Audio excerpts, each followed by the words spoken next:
پڑھ لیجیے گا محمد و علی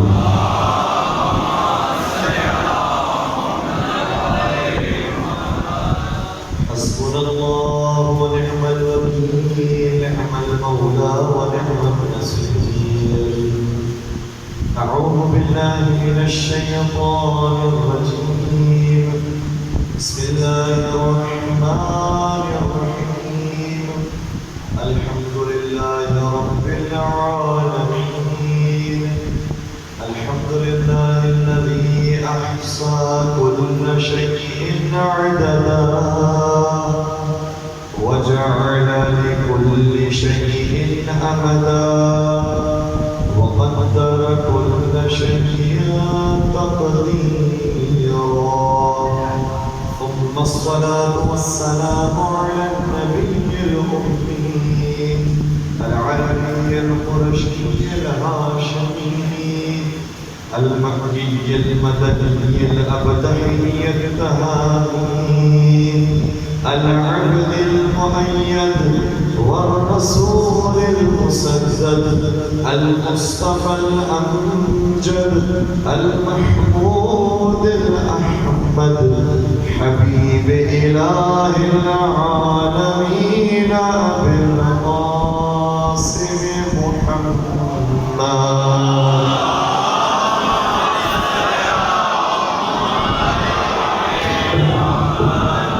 أهل بيته الطيبين الطاهرين المعصومين المظلومين الذين أذهب الله عنهم الرجس وطهرهم تطهيرا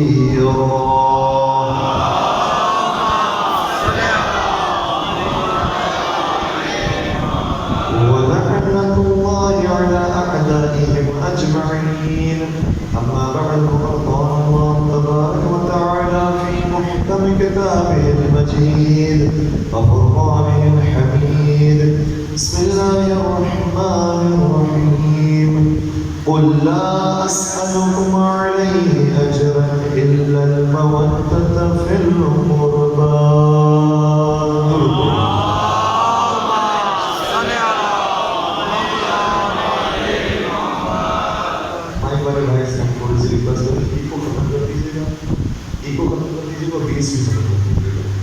دور پڑھ دیجیے محمد والا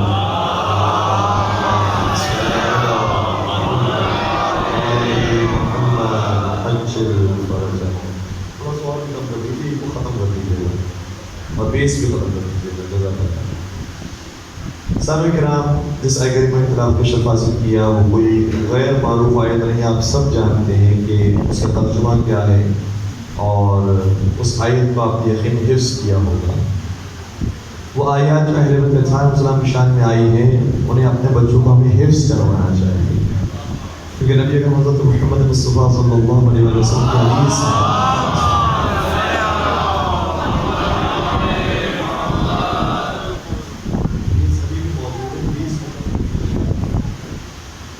نبی اکرم شاہ فرماتے ہیں کہ ادبوا اولادکم بحب علی بن ابی طالب، اپنی اولاد کو ادب سکھاؤ، ان کی تربیت کرو تو محبت علی مرتضیٰ کے ساتھ.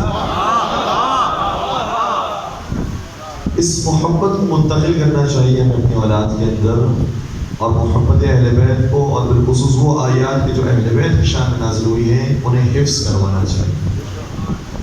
سورہ شورا کی جس آیت میں تلاوت کا اشارہ کیا، سورہ شورا کی آیت نمبر 33 ہے. اشارہ ہوتا ہے کہ قل لا اسألکم علیہ اجرا الا المودۃ فی القربى، کہ اے رسول آپ جو کار رسالت انجام دے رہے ہیں اس کی اجرت بھی طلب فرمائیے،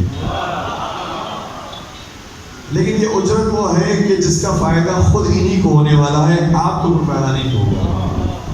اور یہ بھی قرآن کریم کی ایک آیت ہے جس میں اشارہ ہوتا ہے کہ قل ما سألتکم من اجر فهو لکم، اے رسول آپ جس اجرت کا سوال کر رہے ہیں فَهُوَ لَكُمْ، وہ انہی کے لیے ہے،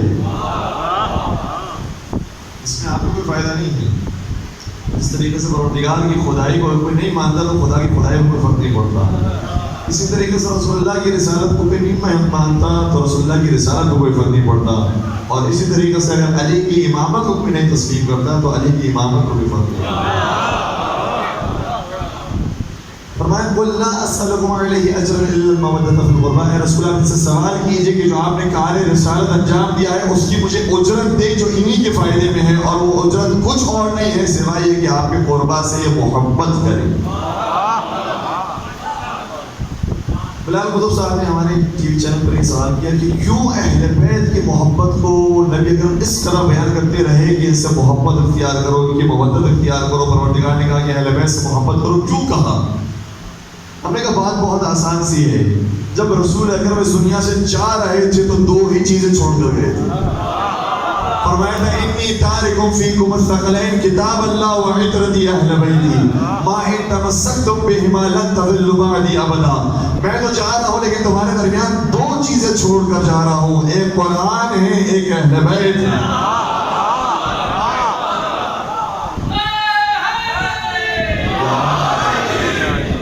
اہل بیت کی محبت اختیار کرنے کا حکم اس لیے دیا ہے کیونکہ رسول اللہ کے بعد جو رائے ہدایت دینے والے ہیں وہ صرف اہل بیت ہے یا قرآن۔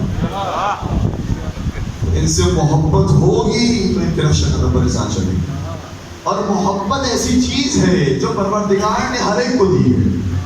تو جو فرمائیے گا یہ جذبہ وہ ہے جو ہر ایک کو عطا کیا ہے، چاہے غریب سے غریب انسان بھی ہو، وہ یہ نہیں کہہ سکتا کہ پروردگار میں بہت غریب ہوں تو نے مجھے محبت کا جذبہ نہیں دیا۔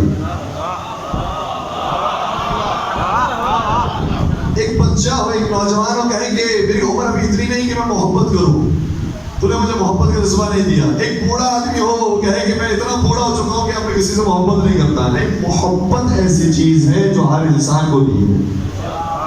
ہر انسان محبت کرنا جانتا ہے، ہر انسان محبت کر سکتا ہے، یہ جذبات ہر انسان کے اندر دیے ہیں، چاہے کوئی جاہل ہو یا عالم ہو، چاہے کوئی کم عمر ہے اور سن رسیدہ ہو، چاہے کوئی مرد ہو یا عورت ہو، چاہے کوئی بچہ ہو یا جوان ہو، چاہے کوئی شہرت والا ہو یا غیر معروف ہو، چاہے کوئی حکومت میں ہو یا حکومت میں نہ ہو، ہر ایک کو پروردگار نے برابر سے جذبہ محبت دیا تھا۔ تو جو چیز خدا نے برابر سے دی تھی وہی اجر رسالت میں مانگ لی۔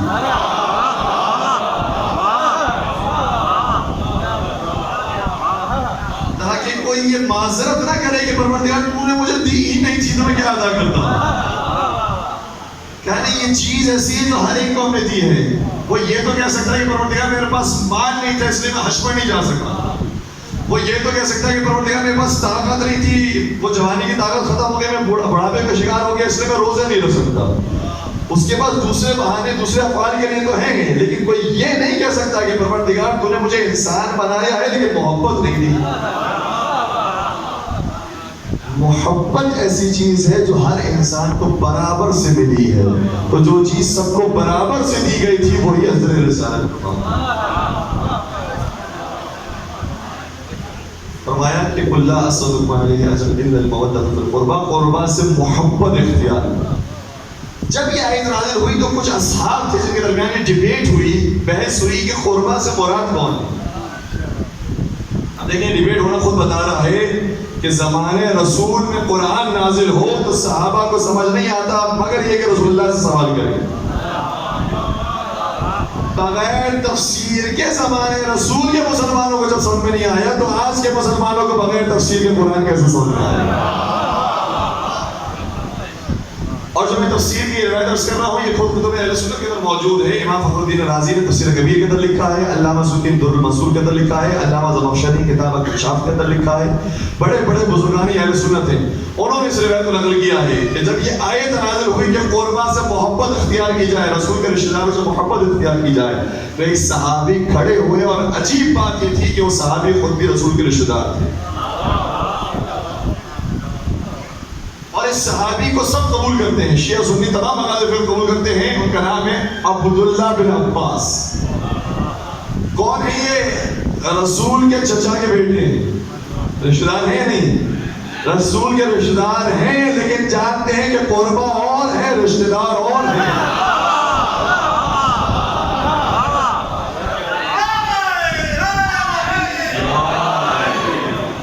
اتنی سمجھ انہیں پیدا ہو گئی تھی کہ جن سے محبت اختیار کرنے کا حکم دیا جا رہا ہے وہ بہت پاک و پاکیزہ ہستیاں ہوں گی، وہ ہر رشتہ دار نہیں ہو سکتا. اس کے لیے کوئی معیار ہے قربا کے لیے کہ ان سے محبت کی جائے, کیونکہ محبت کے نتیجے میں انسان پیروی کرتا ہے. اگر کسی غلط آدمی کی محبت اختیار کرے تو غلط پیروی ہو جائے گی. اس لیے یہ پاک و پاکیزہ ہستیاں ہیں جن سے محبت اختیار کرنے کا حکم دیا ہے. سوال کرتے ہیں کہ یا رسول اللہ من قرابتنا, پروردگار اے اللہ کے رسول بتائیے کہ ہمارے وہ کون سے قرابت دار ہیں الذین وجبت علینا مودتہم, جن کی محبت اختیار کرنا ہم پر واجب ہے. یہ سمجھ رہے ہیں کہ آیت میں دیکھیں, آیت کے لفظ واجب استعمال نہیں ہوا. آیت کے اندر کوئی لفظ واجب ہے اللہ صلی اللہ علیہ وسلم مودت فی القربہ, کہیں لفظ واجب نہیں آیا. لیکن ابن عباس جانتے ہیں کہ جب یہ آیت ہوتی ہے کہ مودت اختیار کرو, اس کا مطلب یہ کہ مودت واجب ہے, اور جس نے انجام نہیں دیا وہ حرام کا مرتکب ہو گیا, وہ گنہگار شمار ہوگا. یہ کون سے اصحاب ہیں, کون سے رشتہ دار ہیں, کون سے قربا ہیں جن کی مودت اختیار کرنا ہم پر واجب ہے؟ تو نبی اکرم نے ارشاد فرمایا علی و فاطمہ و ابناہما, وہ علی مرتضیٰ ہیں, فاطمہ زہرا اور ان کے دو اولاد ہیں.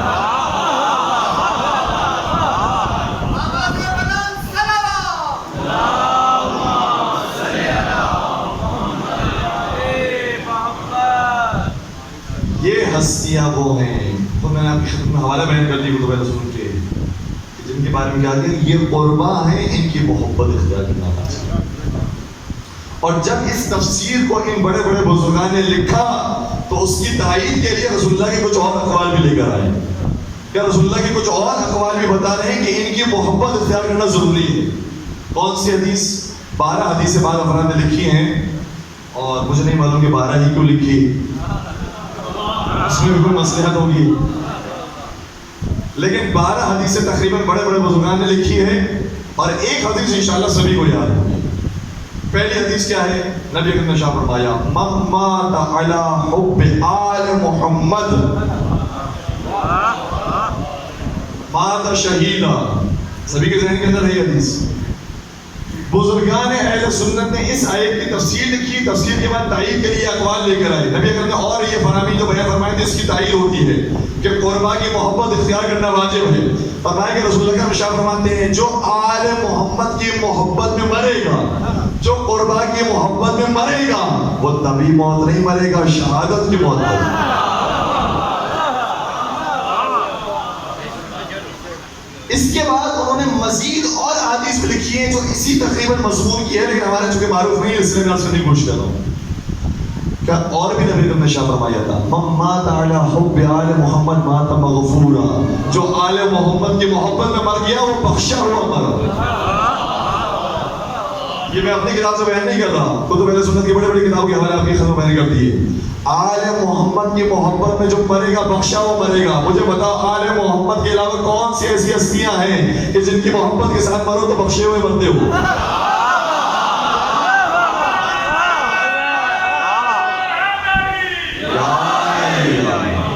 صرف آل محمد کو یہ اعزاز اور یہ عصمت حاصل ہے کہ جو ان کی محبت کے ساتھ مرے گا وہ شہادت کی موت مرے گا, بخشا ہوا مرے گا. آگے نبی اکرم نے فرمایا الا ومن مات علی حب آل محمد مات مستکمل الایمان, جو آل محمد کی محبت میں مرے گا وہ کامل ایمان کے ساتھ مرے گا. جو یہ کہتے ہیں کہ فلاں کام کرنے سے ایمان کم ہو گیا, فلاں کام کرنے سے ایمان ناقص ہو گیا, اگر آل محمد کی محبت ہے تو ایمان کامل ہے. کل ایمان کی محبت رکھو تمہارا ایمان بھی کامل ہو جائے گا.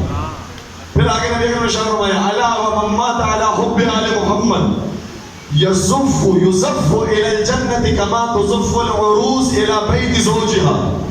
فرمایا جو آل محمد کی محبت میں مرے گا پروردگار اسے جنت میں ایسے لے کر جائے گا جیسے دلہن کو اس کے شوہر کے گھر میں لے جائے گا.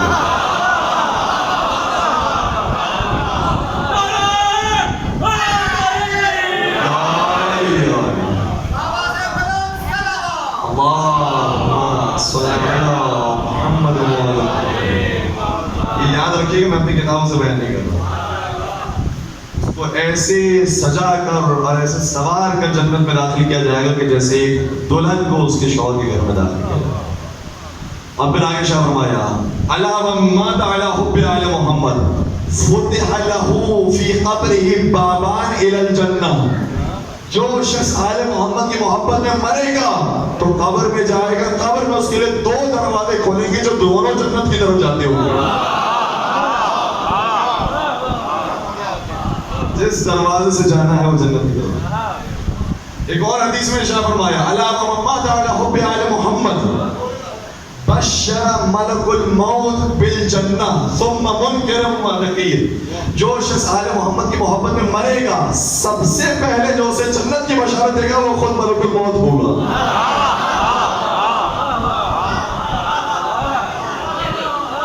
ملک الموت ہی اسے جنت کی بشارت دے گا. وہ انسان تمنا کرے گا کہ مجھے جلدی لے جاؤ. پہلے ملک الموت اس کے لیے خوشخبری سنائے گا, پھر وہ قبر میں جائے گا تو منکر و نکیر اسے خوشخبری سنائے گا. آئے آئے سبحان اللہ. اب آئیے, اب حدیث سنیے گا اور ذرا لطف لیجئے گا, اس کا توجہ سے فرمائیے گا. ایک اور حدیث یہ لکھی انہوں نے اپنی کتاب میں الا ومن مات علی حب آل محمد مات علی السنۃ والجماعہ. جو شخص آل محمد کی محبت میں مرا ہے وہ سنت اور جماعت پر مرا ہے. سنیے آپ نے, اہل سنت والجماعت. میرا کوئی کسی سے کوئی جھگڑا نہیں ہے, سب بھائی ہیں, سب محبت کرنے والے ہیں, لیکن یہ جو ٹرم ہے نا اہل سنت والجماعت, یہ نبی کے زمانے میں نہیں تھی. متفق ہے یا نہیں؟ حدیث کون بیان کر رہا ہے؟ کون بیان کر رہا ہے حدیث؟ نبی بیان کر رہے ہیں. نبی کے زمانے میں اہل سنت والجماعت کا لفظ ہی نہیں تھا, تو یہ لفظ آیا کہاں سے؟ اس کا مطلب یہ کہ بعض نے اپنے عقیدوں کو ثابت کرنے کے لیے یہاں پر بھی سہارا لیا.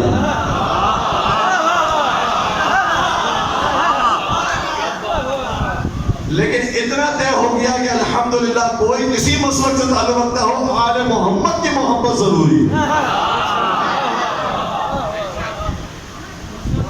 الا ومن مات علی حب آل محمد مات علی السنۃ والجماعہ. پھر اس کے بعد انہوں نے 3 حدیث اور لکھی. اب مجھے یہ بھی نہیں معلوم کہ 3 کیوں لکھی, کہ جو بغض آل محمد میں مرے.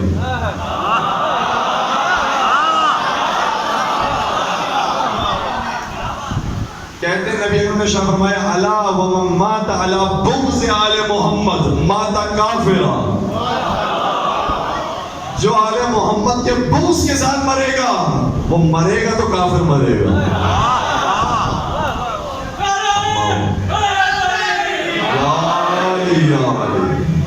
یہ ہماری کتاب نہیں, خود والے سنت کر رہے ہیں. میری تو مجال نہیں کہ میں کسی کو کچھ کہوں. نبی اکرم کی حدیث سنا رہا ہوں اور بزرگان کی کتابوں سے سنا رہا ہوں. دوسری روایت نبی اکرم نے شاہ فرمایا الا ومن مات علی بغض آل محمد جاء یوم القیامہ ومخطوب بین عینیہ آیس من رحمت اللہ. جو آل محمد کے بغض کے ساتھ مرے گا جب قیامت کے میدان میں حاضر کیا جائے گا تو اس کی پیشانی پر لکھا ہوگا یہ وہ شخص ہے کہ جس پر رحمت الہی ختم ہو گئی, یہ محروم ہو گیا رحمت الہی سے. اور آپ جانتے ہیں کہ لعنت کا مطلب یہی ہوتا ہے. لعنت نعوذ باللہ کوئی گالی نہیں ہے, یہ قرآن کا لفظ ہے. قرآن کبھی گالی نہیں دے سکتا. قرآن میں آپ سرچ کیجئے لعن اللہ, آپ کو کئی مقامات پر ملے گا لعنت اللہ علی القوم الکاذبین یا لعنت اللہ علی الکاذبین, کہ کاذبین پر لعنت. تو لعنت یہ عربی زبان کا لفظ ہے, قرآن کریم میں استعمال ہوا ہے. اس کا مطلب یہی ہے کہ خدا کی رحمت سے وہ محروم ہو گئے. کون محروم ہو گیا؟ جو آل محمد کی محبت کے بغیر مرا, یہ بغض کے ساتھ مرا. اور آخری حدیث نبی اکرم نے شاہ فرمایا الا ومن مات علی بغض آل محمد لم یشم ریح الجنہ. جو آل محمد کے بغض کے ساتھ مرے گا جنت تو بہت دور کی بات ہے, جنت کی خوشبو بھی نہیں سن سکے گا.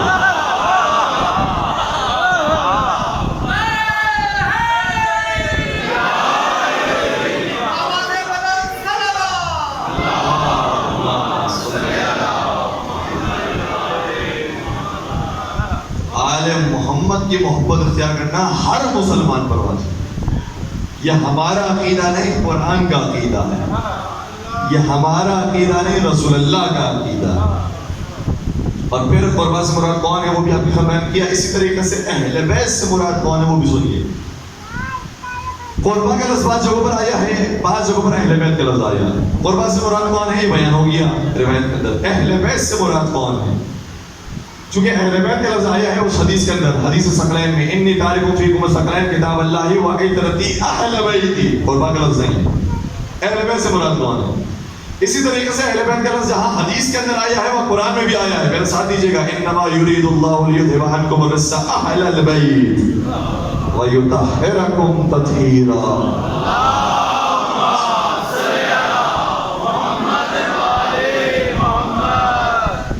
آیت کا شان نزول بھی کتب اہل سنت کے اندر موجود ہے۔ دیکھیں ہم بھی شان نزول پڑھتے ہیں، ہر مجلس سے پہلے ہم حدیث قصہ پڑھتے ہیں۔ حدیث قصہ کیا ہے؟ آیت تطہیر کا شان نزول پڑھ رہے ہوتے ہیں۔ کیا ہوا تھا پورا واقعہ کہ جب جا کر پھر آیت تطہیر نازل ہوئی، پورا ہم شان نزول پڑھتے ہیں۔ بعض کتب اہل سنت میں شان نزول موجود ہے، لیکن اب سنیے گا کہ کتنا مختصر کیا ہے انہوں نے۔ صحیح مسلم کی روایت، اور روایت بیان کرنے والی ہیں جناب عائشہ، فرماتی ہیں کہ خرج النبی وعلیہ مرط مرمل من شعر اسود، نبی اکرم میرے حجرے سے باہر تشریف لے گئے اور انہوں نے اپنے دوش مبارک پر جو عبا پہنی تھی وہ اونٹ کے سیاہ بالوں سے بھونی ہوئی تھی۔ اس عبا کو پہن کر وہ میرے حجرے سے باہر تشریف لے گئے۔ کہاں گئے یہ نہیں بتایا انہوں نے، کسی اور کے حجرے میں گئے، اور وہاں پر یہ عبا جب اوڑی ہے تو پھر امام حسن آئے، امام حسین آئے، شہزادی کونین آئے، مولا کائنات آئے، اور جب یہ ہستیاں اس چادر میں آ گئی تو آیت تطہیر نازل ہوئی، انما یرید اللہ لیذھب عنکم الرجس اہل البیت ویطہرکم تطہیرا۔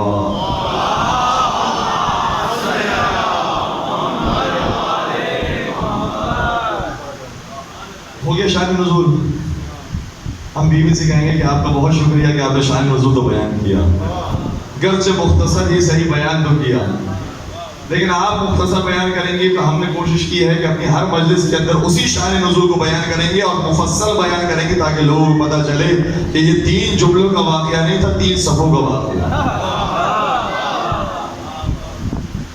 اور پھر ہم بیان بھی کرتے ہیں۔ یہاں پر سوال یہ ہے کہ بیوی نے یہ تو بتا دیا کہ اپنے حجرے سے نکلے، کہاں کا یہ نہیں بتایا، یہ بھی بتا دیا کہ دوش مبارک پر کیا پہنا تھا، سیاہ رنگ کے اونٹ کے بالوں سے بنی ہوئی تھی۔ اتنی باتیں آپ نے عبا کے بارے میں بتائی، تو کچھ اہل عبا کے بارے میں بتاتی ہیں، ان کا تعارف خدا نے کیسے کروایا، انہیں کس لقب سے پکارا گیا، یہ بھی کچھ فرما دیتی ہے۔ لیکن بہرحال ان کے اپنے مسئلے ہیں۔ صحیح مسلم کے اندر روایت موجود، صحیح ترمذی کے اندر کچھ اضافہ ہے، وہ یہ ہے کہ جناب ام سلمہ یہ بیان فرماتی ہے کہ میرے گھر میں آئے تھے نبی، صحیح طریقے میرے گھر میں نبی اکرم آئے، اور جب تشریف لائے تو بالکل وہی واقعہ ہوا، امام حسن امام حسین سیدہ کائنات مولا کائنات آئے اور پھر یہ آیت نازل ہوئی۔ اس سے ذرا اور تفصیل بیان کی ہے در منصور میں علامہ سیوطی نے، جلال الدین سیوطی، یہ بھی اہل سنت عالم تھے، انہوں نے بیان کیا ہے کہ صرف یہ 5 ہستیاں نہیں تھی جو چادر میں تھی، بلکہ 7 ہستیاں تھیں، 7 ہستیاں تھیں جو چادر میں آئی تھی۔ باقی تو اور کون تھا؟ علامہ سیوطی لکھتے ہیں کہ باقی 2 میں ایک جبرائیل تھے، ایک میکائیل تھے۔ یہ 2 ہستیاں بھی آئیں جو چادر کے اندر آئی اور پھر یہ آیت نازل ہوئی۔ اور جب یہ آیت نازل ہوئی تو وہ بیان فرماتے ہیں کہ جناب ام سلمہ نے سوال کیا، یا رسول اللہ الست من اہل بیت، اے اللہ کے رسول کیا میں اہل بیت میں سے نہیں ہوں؟ اللہ اکبر، کیا لطیف جملہ یہ، یعنی جناب ام سلمہ جان رہی تھی جو چادر میں آیا ہے وہ اہل بیت میں ہے، جو گھر میں ہے وہ اہل بیت میں نہیں ہے۔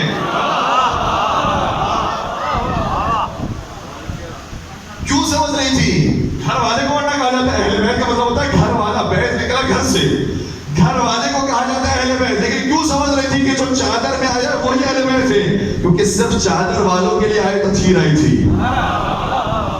اور آیت تطہیر میں لفظ اہل بیت موجود ہے۔ جان گئے کہ یہ لفظ اہل بیت آیا ہے تو چادر والوں کے لیے آیا ہے۔ سوال کرنے لگی، یا رسول اللہ الست من اہل بیت، کیا میں بھی اہل بیت میں سے نہیں ہوں؟ نبی اکرم نے ارشاد فرمایا، انت الى خیر وانکی من ازواج النبی، آپ خیر کے راستے کی طرف تو ہیں، آپ ازواج نبی میں سے بھی ہیں، لیکن اہل بیت نہیں ہیں۔ اس کا مطلب یہ ہوا کہ ازواج نبی ہونا اور ہے، نیکیوں کے راستے کی طرف ہونا اور ہے، متقی ہونا اور ہے، پرہیزگار ہونا اور ہے، عابد ظاہر ہونا اور ہے، یہ ساری خصوصیات کا مالک بن جانا اور ہے، لیکن اہل بیت میں ہونا اور ہے۔ جو اہل بیت کا مقام ہے وہ کسی اور کا مقام نہیں۔ عام مؤمن ایمان لانے کے بعد مؤمن کہلاتا ہے، یہ ہستیاں وہ ہیں جو امیر المؤمنین کہلاتی ہیں۔ عام مؤمن عمل انجام دینے کے بعد جنتی کہلاتا ہے، یہ ہستیاں وہ ہیں جو سیدہ شباب اہل الجنہ ہیں۔ عام ہستیاں وہ ہیں جو اپنے ایمان کا اظہار کرتے ہیں تو مومن کہلاتے ہیں، یہ ہستی وہ ہے جو کل ایمان کہلاتی ہے۔ یہ اور ہیں، باقی اور ہیں۔ تو اہل بیت کی تعریف خود جناب ام سلمہ نے بیان کی ہے کہ جو چادر میں آ گیا وہ اہل بیت۔ اور پھر عجیب بات یہ ہے کہ قرآن کریم کی ایک اور آیت ہے، ارشاد ہوا وَأْمُرْ أَهْلَكَ بِالصَّلَاةِ، اے رسول آپ اپنے اہل بیت کو نماز کا حکم دیجیے۔ یہ کیوں آئی آیت؟ اس کے مسئلہ ہے پیچھے۔ نماز تو ویسے پڑھ رہے ہیں، بلکہ مولا متقیان وہ ہے کہ کوئی بھی نبی کے ساتھ نماز پڑھنے والا نہیں تھا، صرف علی تھے جو نبی کے پیچھے نماز پڑھا۔ تو وہ جو ویسی نمازی ہو، جو ویسی نماز کے اندر شریک ہوتا ہو، تو کیوں حکم دیا گیا کہ وَأْمُرْ أَهْلَكَ بِالصَّلَاةِ، اپنے اہل کو آپ حکم دیجئے، اہل بیت کو حکم دیجئے کہ وہ نماز پڑھیں۔ شاید بتانا یہ ہو کہ اب تک تو تم نے سن لیا ہے کہ اہل بیت یہ ہیں، میں جا کر ان کے در پر یہ کہوں گا کہ الصلاۃ الصلاۃ، تاکہ تمہیں پتہ چل جائے کہ جن کے در پر میں آیا ہوں وہی اہل بیت ہے، جن کے در سے آیا ہوں وہ اہل بیت نہیں ہے۔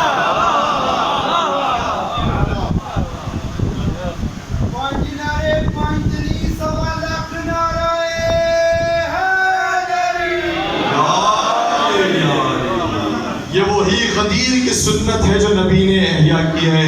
غدیر میں صرف کہا نہیں تھا کہ من کنت مولا فانا علی مولا، بلکہ دکھایا بھی تھا یہ علی ہے کہ جو تمہارا مولا ہے۔ اسی طریقے سے اہل بیت کے بارے میں صرف کہا نہیں کہ یہ چار ہستیاں ہیں جو اہل بیت ہیں، بلکہ دروازے بتا کر بتایا یہی اہل بیت ہے اور کوئی اہل بیت نہیں۔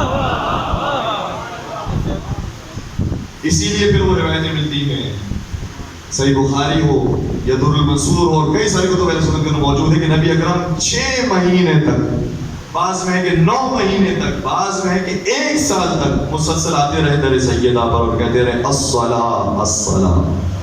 نماز تو یہ ویسے ہی پڑھنے والے تھے، لیکن بتانا یہ تھا کہ جنہیں نماز کا حکم دے رہا ہوں وہی اہل بیت۔ اور وہاں پر فرمایا بھی کرتے تھے السلام علیکم یا اہل بیت النبوہ ومعدن الرسالہ ومختلف المنائک، اے اہل بیت نبوت، اے معدن رسالت، اے وہ کہ جہاں پر ملائکہ کا آنا جانا ہے۔ اللہ، کسی عالم اہل سنت سے سوال کیا کہ یہ بتائیے کہ نبی کے اوپر کتنی مرتبہ جبرائیل نازل ہوئے، کتنی مرتبہ ملائکہ نازل ہوئے، جبرائیل نازل ہوئے؟ انہوں نے کہا کہ 12,000 مرتبہ۔ سوال کیا کہ پھر علی کے اوپر کبھی نازل ہوئے؟ کہ علی کے اوپر 24,000 مرتبہ نازل ہوئے۔ یہ تو پریشان ہو گیا کہ ایک مرتبہ بھی ہمیں تو یقین نہیں آ رہا تھا کہ نازل ہو گیا، آپ نے کہا 24,000 مرتبہ نازل ہوئے۔ کیا تم نے وہ حدیث رسول نہیں سنی کہ نبی نے ارشاد فرمایا تھا انا مدینۃ العلم وعلی بابها، من اراد المدینۃ فلیأت الباب، میں شہر علم ہوں، علی اس کا دروازہ ہے، اور جو شہر تک آنا چاہے وہ دروازہ ہی سے ہوگا۔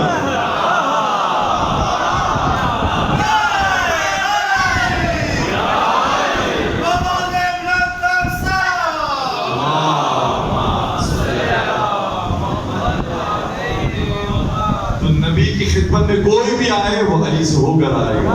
جبرائیل بھی آتے ہیں تو پہلے علی کے در پر آتے ہیں، پھر نبی کے در پر آتے ہیں۔ جب رخصت لیتے ہیں تو پھر علی کے در سے ہی رخصت لیتے ہیں۔ تو جتنی مرتبہ نبی کے پاس آئے ہیں اس سے دگنی مرتبہ علی کے پاس آئے ہیں۔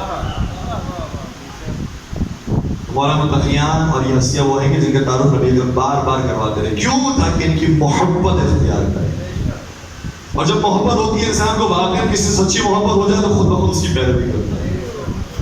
مجھے صرف نوجوان دوست صاحبان مجھے اتنا بتا دی، انہیں کبھی کسی کرکٹر سے محبت ہو جائے، ہے میرے ساتھ چلے تو نہیں گئے، کرکٹر سے محبت ہو جائے، کسی اداکار سے محبت ہو جائے، جیسے ہی محبت ہو جائے جیسے وہ لباس پہنتا ہے ویسے ہی پہننے کی کوشش کرتا ہے، جیسے وہ چلتا ہے ویسے یہ چلنے کی کوشش کرتا ہے، جیسے وہ بات کرتا ہے ویسے یہ بات کرنے کی کوشش کرتا ہے۔ تو جب جس سے محبت ہو جاتی ہے اس کا آئینہ بننے کی کوشش کرتا ہے۔ حقیقی محبت ہو جائے تو ان کے نقش قدم پر چلنے کا دل چاہتا ہے۔ ایک محبت وہ بھی ہے کہ جن کے بارے میں انور مسعود صاحب نے فرمایا تھا، ظاہر انشاءاللہ لاہور ہی سے ان کا تعلق ہے۔ انور مسعود جو مزاحیہ غزلیں بھی کہتے ہیں اور اشعار بھی کہتے ہیں، انور مسعود صاحب انہوں نے یہ شعر محبت کو عنوان پر کہا تھا، گرچہ کہ وہ بہت زیادہ بلائی اور اہل بیت ہی نہیں ہیں، لیکن اس محبت کے مفہوم کو سمجھانے کے لیے اچھا ہے۔ انہوں نے کہا کہ ایک محب شاعر مشرق سے میں نے کہا، بات تو واضح ہو رہی ہے نا، کوئی مشکل لفظ نہیں ہے۔ ایک محب شاعر مشرق سے میں نے کہا، حضور کچھ تو فرمائیں اقبال کے احوال میں۔ بولے علامہ سے ہے بس اتنی سی نسبت، مجھے بنوا لی ہے کوٹھی میں نے گلشن اقبال میں۔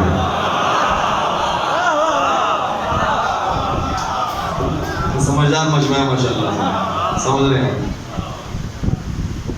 جب محبت واقعی میں کسی سے ہوتی ہے تو جیسے وہ پیش کرنے کی کوشش کرتا ہے ویسے ہم بھی بننے کی کوشش کرتے ہیں۔ دنیاوی محبت بھی یہی ہوتا ہے، اسی طریقے سے جو حقیقی محبت ہو، الہی محبت ہو، جیسا وہ کرتے رہے ویسا کرنے کی کوشش کرتے ہیں۔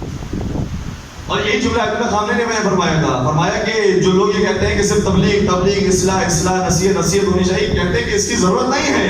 آپ جو اہل بیت کے فضائل پڑھ رہے ہیں اور لوگوں کے دلوں میں محبت بیدار کر رہے ہیں، یہ خود تبلیغ ہے۔ کیوں تبلیغ ہے؟ انہوں نے اس کی وجہ بیان کی، کہا اس لیے کہ آپ کس کے فضائل پڑھ رہے ہیں؟ آپ اس کے فضائل پڑھ رہے ہیں جو نیکیوں کا مجموعہ ہے۔ آپ اس کے فضائل پڑھ رہے ہیں جو زین العابدین ہے۔ آپ اس کے فضائل پڑھ رہے ہیں جو سید الساجدین ہیں۔ آپ اس کے فضائل پڑھ رہے ہیں جو باقر العلوم ہے۔ آپ اس کے فضائل پڑھ رہے ہیں جو صادق آل محمد ہے۔ آپ اس کے فضائل پڑھ رہے ہیں جو کاظم ہے۔ آپ اس کے فضائل پڑھ رہے ہیں جو رضا ہے۔ آپ اس کے فضائل پڑھ رہے ہیں جو خود تقی ہے۔ آپ اس کے فضائل پڑھ رہے ہیں جو خود نقی ہے۔ آپ اس کے فضائل پڑھ رہے ہیں جو ذکی اور عسکری ہے۔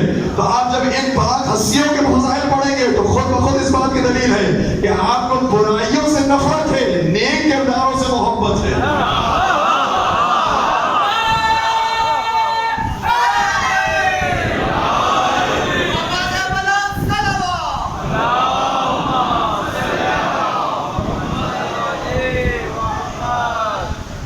کسی چور کا ذکر تھوڑی کرتے ہیں، نعوذ باللہ۔ ہم کسی بدمعاش کا، قاتل کا، ظالم کا ذکر تھوڑی کرتے ہیں، بے پاک ہستیوں کا ذکر کرتے ہیں۔ اور جو نیک افراد کا ذکر کرتا ہے اس کا مطلب وہ نیکیوں سے بھی محبت کرتا ہے، نیکیوں کو اپنی زندگی میں لانا چاہتا ہے۔ اور ہم یہی کہیں کہ محبت اہل بیت اس لیے رکھتے ہیں تاکہ اہل بیت نے جیسی نیکیاں کی ہیں ویسے کرنے کی کوشش کریں۔ اور اس کی سب سے محبت کی سب سے بڑی دلیل یہی مجلس اعزا، فرش اعزا۔ اس فرش اعزا کو معمولی نہ سمجھے گا، اس سے کتنے لوگ ایسے ہیں جو ہدایت پاتے ہیں، کتنے لوگ ایسے ہیں جو اہل بیت کی طرف راغب ہوتے ہیں۔ اس فرش اعزا کی قیمت کو میں صرف ایک چھوٹے سے بات ضرور کروں جو ہمارے زمانے کا واقعہ ہے۔ مرزا حبیب اللہ کاشانی ایک بہت بڑے عالم، بہت بڑے خطیب تھے۔ کہتے ہیں جب محرم کا عشرہ شروع ہوا تو میں نے مختلف جگہوں پر کمٹمنٹ کی ہوئی تھی، کہاں کہاں مجھے مجلسیں پڑھنی ہیں، 6 عشرے میرے ہو چکے تھے۔ ایک اور خاتون آئی، ایک مومنہ آئی، بڑھیا تھی، بڑی خاتون تھی، انہوں نے کہا کہ اے مرزا حبیب اللہ میرے یہاں بھی تم عشرہ پڑھو، میرے گھر میں بھی آگے عشرہ پڑھو۔ اب اتنی ان کے اندر غیرت تھی کہ منع کرتے ہوئے شرم آئی کہ میں مولا حسین کی مجلس سے کیسے منع کروں۔ 6 عشرے پڑھ رہے تھے، 6 مجلسیں ویسے ہی پڑھ رہے تھے، لیکن انہیں شرم آئی کہ میں کہوں کہ نہیں آپ کسی اور سے پڑھوا لیجیے۔ انہوں نے سوچا کہ میں منع کروں تو کسی ایسے انداز میں کہ جو بامروت انداز ہو، خوبصورت انداز ہو، تو انہوں نے سوچا کہ میں کوئی انہیں ایسا ٹائم دیتا ہوں کہ جس ٹائم پر یہ خود مجبور ہو جائیں گی، کہیں کہ نہیں مجھے اس ٹائم پہ مجلس نہیں رکھوانا۔ انہوں نے کہا کہ میرے پاس ایک ٹائم فارغ ہے، اس میں اگر آپ چاہیں تو رکھوا لیں، اور وہ ٹائم ہے دوپہر کی گرمی کا موسم کا، وہ دوپہر کے 2 بجے کا ٹائم۔ اگر آپ 2 بجے رکھوانا چاہتی ہیں تو میں آ سکتا ہوں۔ اور انہوں نے سامنے سے جواب دیا یہی تو بہترین ٹائم ہے، بہت اچھا ٹائم ہے، بس ہماری طرف سے بھی کنفرم ہو گیا، آپ اس عشرے کو آپ پڑھیے۔ اب مرزا حبیب اللہ بھی جانتے تھے کہ گھر کی مجلس سے چند افراد ہوں گے، اس کے اندر اتنی طاقت، اتنی زحمت، اتنا حوصلہ رکھنا پڑے گا کہ اتنے مجمع پہ گفتگو کر سکیں، کیا کس طرح سے بیان کریں، کس طرح سے بیان نہ کریں۔ بہرحال لوگوں نے مجلس سے شروع کر دی، دوپہر 2 بجے جایا کرتے تھے وہاں مجلس پڑھیا کرتے تھے۔ کہتے ہیں کہ 5 سے 6 افراد ہوتے تھے، اور کچھ پردہ خواتین ہوتی تھی جو مجلس سن رہی ہوتی تھی۔ 9 مجلسیں انہوں نے اس طرح سے پڑھ لی یہاں تک کہ روزہ عاشور آ گیا. کہتے ہیں جب روزہ عاشور آیا تو جو میری مجلسیں تھی میں نے اسے فجر کی نماز سے قریب کر دیا کہ میں فجر کی نماز کے بعد ان ساری مجلسوں کو پڑھ لوں گا, پھر دوپہر کے ٹائم میں آرام کرنا چاہتا ہوں تاکہ عصر عاشور جاگوں, فاقہ بھی ہے, زیارت بھی ہے, مصائب بھی ہے, پھر شام غریبہ میں صحیح طریقے سے مصائب بیان کر سکوں. تو جتنی دوپہر کی مجلسیں تھی وہ ساری انہوں نے کینسل کر کے کہا کہ میں دوپہر میں آنے کے بجائے دن میں آؤں گا. لیکن یہ جو بڑھیا تھی اس کو نہیں بتایا کہ میں دوپہر کی مجلس نہیں پڑھ سکتا آپ کے یہاں. اور نے کہا کہ کیا فرق پڑتا ہے, میں نہیں بھی جاؤں گا تو یہ خود مرثیہ پڑھ لیں گے, نوحہ پڑھ لیں گے, مجلس ہو ہی جائے گی. ان کو نہیں کہا کہ میں دوپہر کی مجلس نہیں پڑھ سکتا, آپ دن میں رکھ لیجیے, آپ صبح میں رکھ لیجیے. ان کو یہ نہیں کہا. اب وہ انتظار کر رہی ہے. کہتے ہیں مرزا حبیب اللہ ہاشمی کاشانی کہ جب میں دوپہر کے وقت سویا ہوں آرام کرنے کے لیے تھوڑی دیر کا, تو میں نے خواب میں سیدہ کائنات کو دیکھا.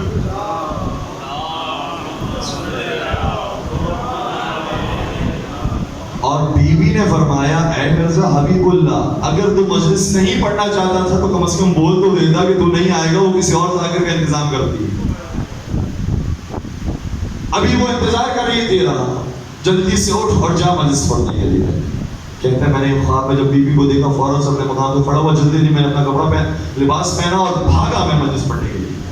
دن کا وقت تھا, گرمی تھی, میں دوڑتا دوڑتا مجلس پڑھنے کے لیے پہنچ گیا. اور جس گلی میں مجلس تھی, جس گلی میں بڑھیا کا گھر تھا, جیسے میں اس گلی کے نکڑ پر پہنچا میں نے کیا دیکھا, بڑھیا بہت دور سے اپنے گھر سے نکلتی ہے اندر جاتی ہے, نکلتی ہے اندر جاتی ہے. مرزا حبیب اللہ نظر نہیں آ رہے. کہتے میں دوڑتے دوڑتے اس کے گھر کے قریب پہنچا, وہ بڑھیا باہر آئی, کہا کہ اے مرزا حبیب اللہ, کیا تو چاہتا تھا کہ آج کی مجلس تو نہ پڑھ اور تو مجلس پڑھنے کے لیے نہیں آیا؟ تجھے نہیں معلوم آج فاطمہ زہرا مجلس سننے کے لیے آئی ہے. کہتے ہیں میرے پیروں تلے زمین نکل گئی. میں نے کچھ اس کو اپنا خواب سنایا نہیں تھا, لیکن اتنا پتا چل گیا جو میں خواب میں دیکھ رہا تھا یہ بیداری میں دیکھ رہی تھی. یہ فرش ادا معمولی فرش نہیں ہے. قربا سے محبت کے اظہار کا سب سے بہترین ذریعہ ہے فرش ادا. اور چھٹے سرکار پہلی محرم گزری, اپنے ایک صحابی سے سوال کیا تو انہیں اپنے گھر میں مجلس رکھی تھی. کہا کہ ہاں فرزند رسول مجلس رکھی تھی, لیکن میں آپ کو اطلاع نہیں دے سکا. سنیں گے چھٹے امام نے کیا فرمایا؟ فرمانے لگے میں اس مجلس میں آیا تھا. کہا کہ مولا آپ آئے تھے اور ہمیں خبر نہیں دی, آپ آتے ہم آپ کو صدر محفل میں جگہ دیتے, قریب بٹھاتے. کہا کہ جب میں آیا اور تیری مجلس میں داخل ہوا تو صدر محفل میں وہ ہستیاں موجود تھی جو مجھ سے بھی افضل ہے. صحابی نے سوال کیا آپ سے کون افضل ہو سکتا ہے اس زمانے میں, آپ تو سب سے افضل ہیں اس زمانے کے. کہا جب میں دروازے پر پہنچا تو میں نے صدر محفل میں رسول خدا کو دیکھا, اپنی دادی فاطمہ زہرا کو دیکھا, حضرت علی مرتضیٰ کو دیکھا. کہا کہ پھر آپ بھی تشریف لے آتے. کہا کہ ان ہستیوں کے ہوتے ہوئے میری جرأت نہیں ہوئی کہ میں اندر آ سکوں. کہا پھر آپ کہاں تھے؟ کہا میں اسی دروازے میں کھڑے رہ کر عزاداروں کا استقبال کر رہا تھا.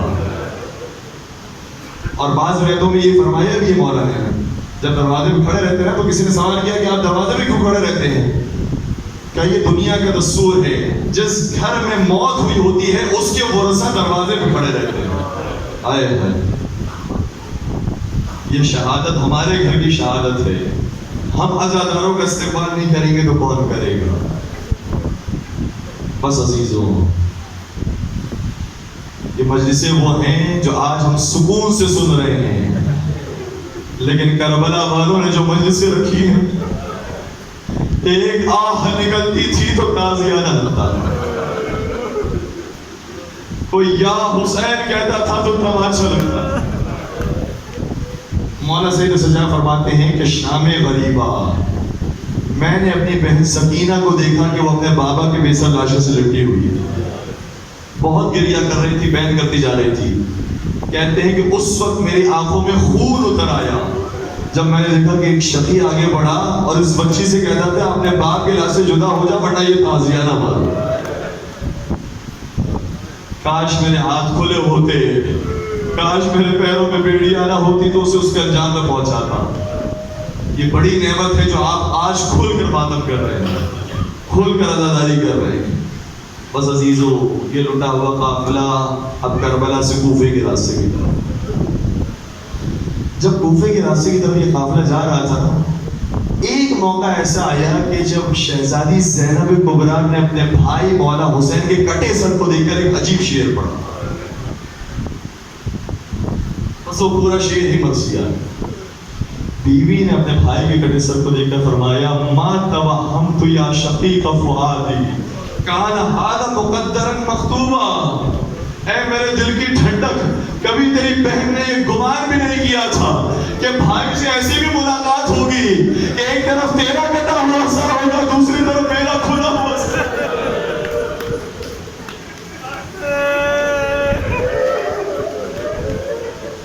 یہ بہن جو بھائی کے بغیر زندہ نہیں رہ سکتی تھی، ساتھ ساتھ چلے تو کیسے چلے؟ ایک کا کھلا ہوا سر، ایک کا کٹا ہوا سر ساتھ ساتھ چلا.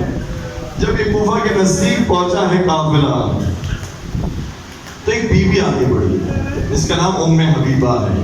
یہ بیوی وہ تھی جو شہزادی زینب کبریٰ کی کنیز رہ چکی تھی کوفہ کے اندر. اللہ اکبر. کوفہ میں مولا کی حکومت تھی، خلافت تھی. اس زمانے میں شہزادی کی کنیز کا نام ہے ام حبیبہ. ام حبیبہ کہتی ہے جب میں نے قافلہ دیکھا تو میں بڑی پریشان ہوئی. میں نے اس قافلے کا بڑی عجیب رویہ دیکھا. اس قافلے کے اوپر جو اتنا مظلوم قافلہ تھا، لوگ روٹیاں پھینک رہے ہیں، کھجوریں پھینک رہے ہیں. یہ قافلہ کہتا ہے کہ ہمیں روٹیاں نہیں چاہیے، کھجوریں نہیں چاہیے. کیوں؟ کیونکہ ہم پر صدقہ حرام ہے. میں حبیبہ حیران ہو گئی، کہا کہ میں تو صرف ایک خاندان کو جانتی ہوں جس پر صدقہ حرام ہے، خدا نہ کرے کہ وہ خاندان ہو. میں نے آگے بڑھ کے جو سب سے بڑی بیوی تھی اسے سوال کیا، بیوی آپ بتائیے کہ آپ کا تعلق کہاں سے ہے؟ بیوی نے یہ تو نہیں بتایا کہ کہاں سے تعلق ہے، اتنا بتایا میں کربلا سے آ رہی ہوں. میں نے سوال کیا بیوی اپنا نام تو بتائیے، کہا کہ میرا نام زینب ہے. کہا کہ میں ایک خاندان کو جانتی ہوں جس میں زینب تھی اور اس خاندان کے اوپر صدقہ حرام ہے، کہیں وہی آپ زینب تو نہیں؟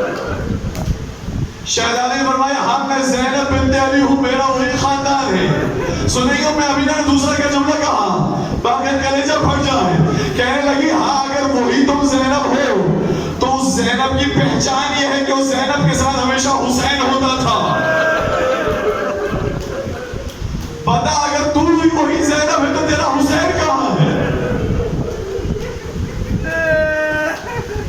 شہزادی زینب کو انہوں نے سوچا ہوگا خدا نے کیا قسمت دی ہے. ارے یہ بھی تیری عجیب ضد ہے. میں بتا دوں کہ زینب بنت علی ہوں تب بھی تجھے یقین نہیں آتا جب تک کہ حسین سے ملاقات ہو جائے. اگر یہی تیری ضد ہے تو دیکھ میں زینب بنت علی ہوں اور جس حسین کی تو بات کرتی ہے اس کا سر دو کے ریزہ دیکھیے میرا ساتھ ساتھ ہی ہے. اجرکم علی اللہ. ایک اور روایت سنیں گے، یہ بڑی شہزادی کا ذکر ہو گیا، اب چھوٹی شہزادی کا ذکر سنیے گا. روایت کا جملہ یہ ہے کہ جب یہ قافلہ کوفے کی طرف روانہ ہو رہا تھا تو ایک مقام ایسا آیا کہ جہاں پر شمر نے قافلے کو روکا اور اپنے پیاسے قافلے کو پانی پلانا شروع کیا. اپنے سارے سپاہیوں کو پانی پلایا. جب پانی کا نام آیا تو شہزادی سکینہ کھڑی ہو گئی اور انتظار کرنے لگی کہ اس کے پاس پانی بچ جائے گا تو مجھے بھی ملے گا. دیکھا کہ ایک ایک سپاہی کو شمر پانی پلا رہا ہے، سبھی کو پانی پلا دیا. سکینہ خوش ہو گئی کہ ابھی پانی بچا ہوا. سنیں گے کیا کیا ملعون نے؟ شمر ملعون نے انسانوں کو پانی پلانے کے بعد وہ پانی جانوروں کے سامنے رکھ دیا. سکینہ گھومتی رہی، پیچھے آتی رہی، مانگا نہیں پانی، انتظار کر رہی تھی کہ پانی کبھی خود دے گا مجھے. اس نے پانی اٹھایا گھوڑوں کے سامنے رکھ دیا.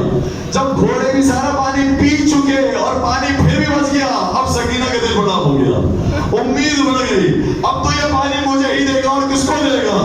اور سکینہ شہزادی آ گیا. خدا کسی بات کو نظر نہ دکھائے کہ اس کی بیٹیاں اپنے دشمنوں کے سامنے تن بدن پھرنے والی ہو. سکینہ آ گیا، کہا شم تیرا پانی بچ گیا مجھے دے دے. شمر نے دیکھا موقع اچھا ہے، آگے بلایا سکینہ کو، کہا سکینہ آ گیا اور کہا یہ لے پانی. مشکیزہ جو پانی اٹھا، سکینہ نے اپنے ہاتھوں کو آگے بڑھایا، ہاتھ تر نہ ہوئے. سارا پانی زمین پر گرنے لگا. شبر ملعون نے سکینہ کے سامنے سارا پانی بہا دیا. سکینہ کو ایک بوند نہ دی. سنیں گے میرے بات کیا کہتی ہے؟ شہزادی سکینہ اتنی پیاسی تھی اپنے آپ کو اسی ترائی میں گرا دیا.